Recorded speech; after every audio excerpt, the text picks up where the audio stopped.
Hello everybody, my name is Snagnito and welcome to my channel.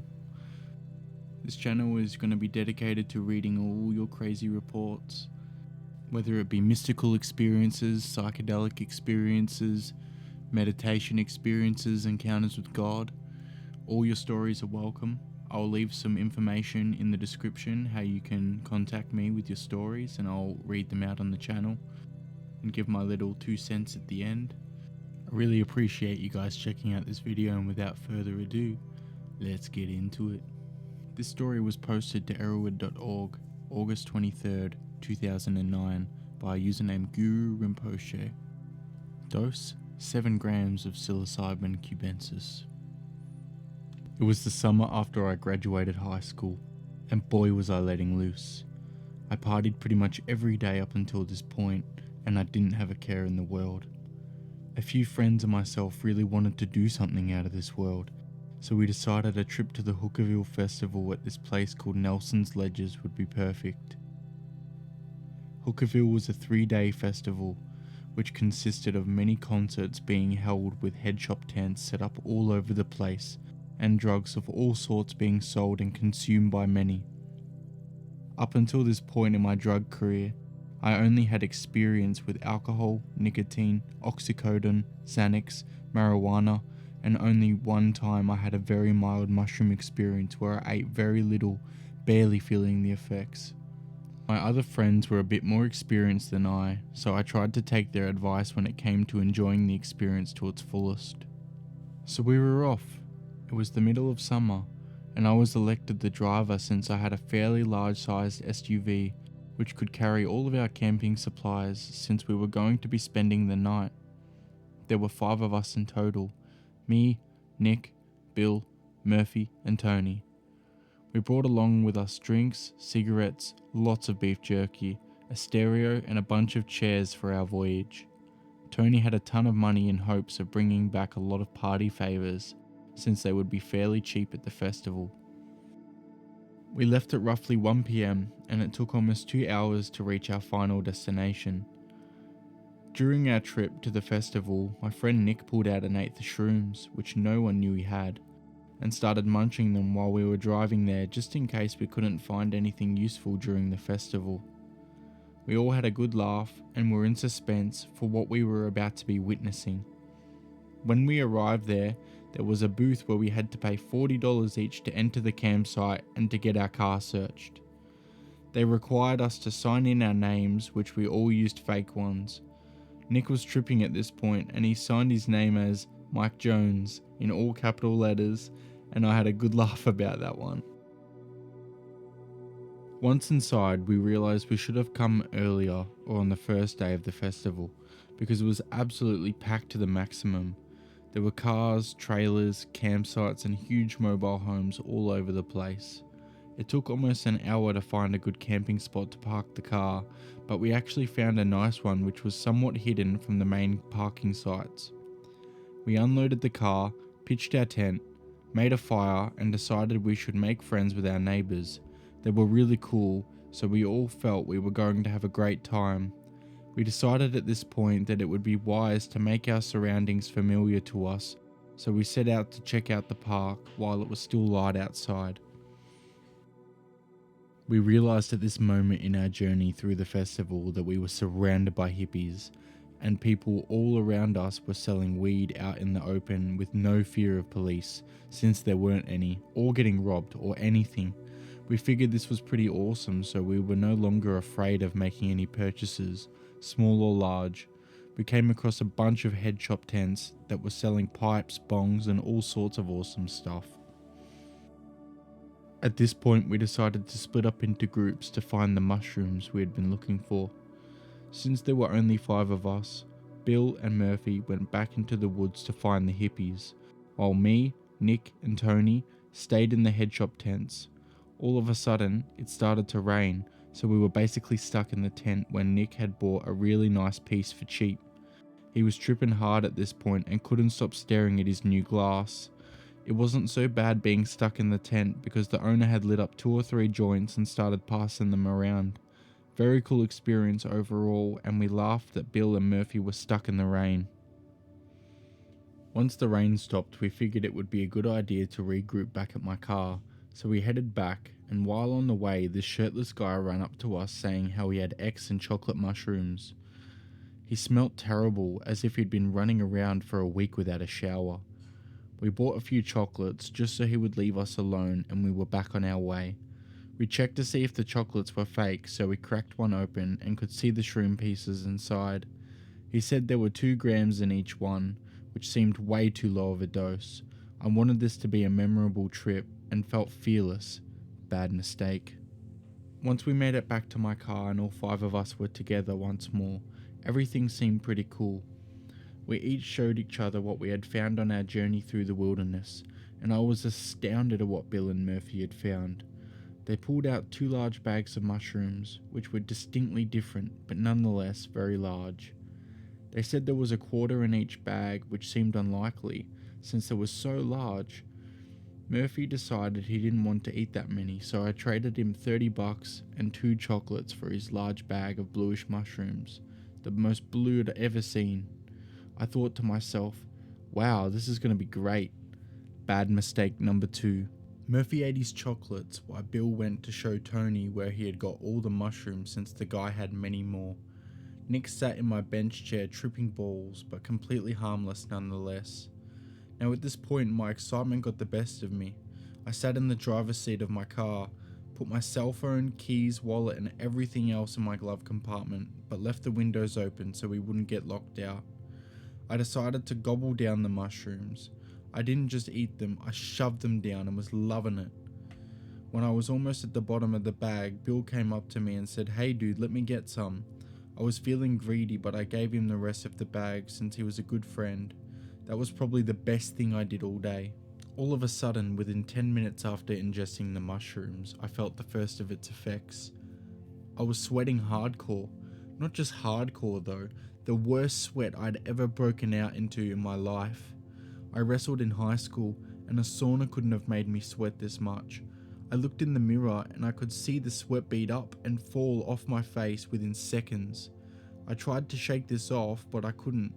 I felt my body going through a transformation which I couldn't put my finger on. I pondered what was happening to me, since my first mushroom experience had not yet yielded this type of effect before. I attempted to walk around, but it felt as if I were an infant walking for the first time. I felt like I'd never used my legs before. Nick was laughing hysterically at me and took pictures of me with his phone. I went to go sit back in the car so I could collect my thoughts. All of a sudden I turn around and Murphy is going through the back seat looking for something. He says something to me, but I can't understand it because it sounded like he was talking backwards and even moving backwards, like I was a rewinding videotape. This freaked me out, and I thought, holy shit, what have I done? I come out of the car and my friends try to calm me down. They are in somewhat of a panic because they don't know what to do with me. They give me a cigarette and I reply, "What's a cigarette? What do I do with such a thing?" I was a regular smoker. They gave me a bowl with weed in it and I reply, "What's this? What's weed?" I really didn't know what to do with these objects. They were used for some kind of reason, but I felt above it all. I just felt like, what's the point of all these materialistic things? All of a sudden I look up at the sky and the trees had these patterns which were interweaving and moving quickly. My eyes couldn't keep up with the lucidity and the movement of these patterns moving throughout the trees. I was astonished. I was befuddled. I was in utter shock. I had heard of people seeing things before, but I had no idea how intense it was. At this point, Nick got up out of his chair and started walking through the woods. Me, being an infant child once more, decided to follow him through the woods, where we came across a path. This path was basically the rabbit hole in Alice in Wonderland, and once more I was astounded at what I was seeing. The flowers, trees and vines were growing all around us. Nick was basically dancing and I was like, oh my god, Nick, are you seeing this stuff? It was unreal. The clarity of everything was breathtaking. Everything was breathing and growing with me. Finally, we made it back to the car where everyone was about to go leave and check out the concert going on. At this point I had my shirt off and felt like one with nature. I get back in the car and sit for a while, and at this point it felt like I started back at the beginning. Murphy came in the car looking for something and said the exact same thing he said before, but it was backwards again, and he was moving backwards again. This really freaked me out, and I got out of the car saying, "Where am I? What is this?" I completely forgotten I'd eaten a shitload of mushrooms just 30 minutes prior. I couldn't stop asking Murphy questions at this point, since he was the closest friend I had there. Bill and Tony were nowhere to be found, and Nick was back to sitting in his chair smoking something. I felt that Murphy was the marker of my experience, so I asked him everything. I tried to collect myself, but soon I found out that this would be impossible. I've read somewhere about ego death before, but this aspect had totally consumed me without my knowledge. I fought and fought to gather myself and get my personality and ego back, but it was indeed impossible, and at this point my ego was a 5 billion piece jigsaw puzzle, and it had dropped on the floor and spread everywhere. I had to pick these pieces back up one at a time, and I assure you I tried my best. Murph, why am I thinking about Melissa so much? My girlfriend at the time. Murph, what's Elite Fitness? The gym where I worked. Where are we? Where are we going? Well, at this point, Murphy didn't know what to do with me, so he grabbed me and started walking towards the concert area. We met up with Bill and Tony, where Tony confirmed to us that he had obtained a quarter pound of mushrooms and would be joining us shortly. I was awestruck. Since Murphy couldn't answer my questions, I felt like I was on this journey alone. I was the shirtless wander of the festival. As we were walking, I would go up to random strangers and flex in front of them as I was at a bodybuilding show. Some would be like, "What is this crazy kid doing?" And others would be like, "Nice muscles, baby." And after whatever they had said, I would see their faces morph from strangers into a person from my past. People I had either forgotten or had not spoken to in a long time. At this point, I was just tripping as hard as anyone possibly could. I was gone in the worst way, trying to pick up the pieces of my lost ego from wherever they laid. I kept wandering off the path, speaking to random people as if I knew them, because in a weird way I felt like I did. They all resembled people from my past, and I couldn't just walk the path to the concert. Murphy kept pulling me along, and I tried my best to keep up with him, but I was constantly wandering away from our destination. A small child approached me, and to this day I am not sure if it was a hallucination or real, but the child took my hand and brought me to a van, which once inside I realized it was the most trippy spectacle I had seen thus far. I was amazed by this van, and how it resembled a replica of a 70s VW wagon from Yellow Submarine or something. Once again, Murphy appeared and brought me back to the path. Strangers everywhere realized the condition I was in and tried to take advantage of me by selling me things that seemed spiritual by nature. I would converse with these people for some time, and they believed that they were making a sale when Murphy would appear once more and pull me away. At this point, everyone was waving goodbye to me, and this made me feel somewhat uneasy.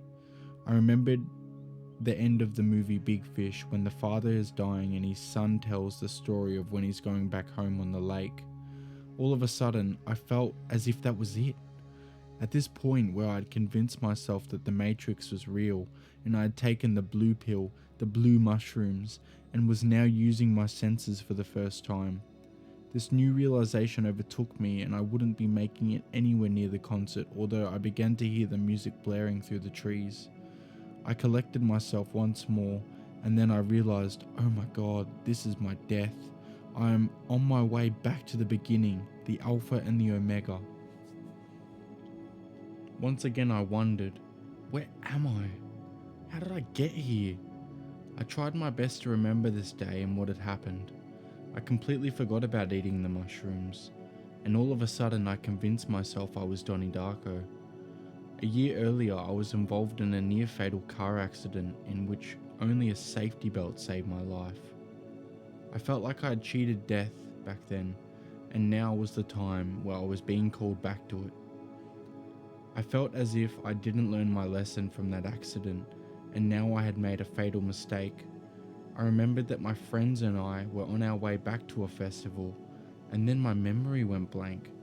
I didn't remember if we had ever made it to our destination, since my car was no longer in sight, and I didn't have anything on me except a pair of shorts and shoes.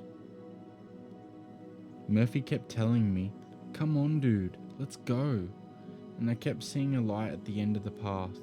This scared me immensely, and I decided I no longer wanted to go anywhere. I was afraid of the light, and I tried my best to get away from it. I decided that since this was my time, I would just lay down in a puddle in the middle of the path of mud and just lay there. I didn't want to move any closer to the light, and the sky looked so beautiful. At this point, I was pretty much left alone.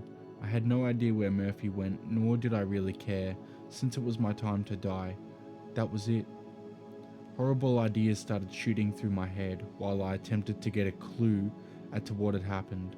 All I could think about was my past car accident and how I made the same mistake, only this time nobody was restrained by a safety belt. I convinced myself that I had killed all of us on the way to the festival, and that's why my car and friends were nowhere to be found. I lay there in the puddle of mud while horrible ideas flooded through my head. I saw ambulance lights all around the trees and people talking and beeps going off in the background. I felt like I was in hospital, on my deathbed, and there were surgeons running around trying to stop the insanity going on all around me. All of a sudden, someone told me to get up, and for some reason I got up from my comfortable place in the mud and got onto a golf cart. Apparently this was a security vehicle, of which I had no idea at the time. I was still hallucinating to a great degree. I was brought to a hippie campsite, which looked as if they had made their home at the ledges. It was part of a hippie family, which I was now a part of. I kept shrieking, saying how I was supposed to go to college and make my father proud, but now I was destined to be a part of a new hippie family for all of eternity. It was raining at this point, and this is when I realized it was nightfall as well. I returned to thinking horrible thoughts and was having the most terrible trip of all at this point. I was consumed by all the horrible things I had done in the past. Cheating, stealing, sleeping around on my girlfriend. I felt like I was being punished. This did not sit well with me, so I stood up in a panic, went on back to the path, and was hallucinating like a madman. All of a sudden, the hallucinations were too overwhelming, and I started literally pissing my pants. The strangest part was, I didn't even care. I was already soaking from the rain and just wanted it all to end. As I peed myself uncontrollably, my entire field of vision melted in front of me. I suddenly realized where I was. I sat back down, someone put a towel over my back, and I was still tripping hard at this point, but I was feeling slightly better since I had wet myself. I started reminiscing about all the horrible things I had done in the past, and all the bad karma I had built up over the years. I felt as if I was in a confessional in church, and the only thing that made me feel better was spilling my guts out to these complete strangers taking care of me. I swear they knew more about me than my parents did after that heart-to-heart. After all my confessions had taken place, I snapped back to reality, was done tripping in a split second. It was as if I had woken up from a deep sleep and felt extremely at peace and well rested. I got up, stood next to a man by the fire.